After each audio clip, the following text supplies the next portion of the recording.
So, when a union contract is involved, there's a formal way to handle conflicts. Let's dig in. We've all had disagreements at work, right?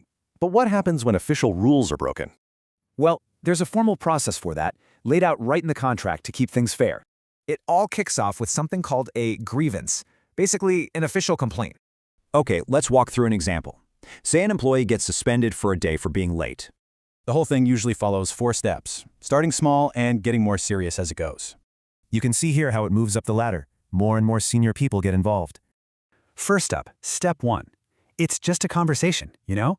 The employee talks to their supervisor. So if that doesn't work, things get official. It's put in writing and goes up the chain. By step 3, we're talking about the big guns. Senior folks from both sides get in a room. But what happens if they still can't agree? Well, there's one last stop. That's where arbitration comes in. Think of it like bringing in a neutral referee to make the call. Yep, their decision is final. It's binding for both the union and the employer. No takebacks.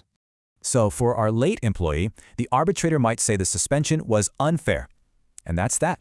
So that's for one person's issue. But what about when the whole contract is on the table? Right. If negotiations hit a wall, how do both sides try to force a deal? They have tools.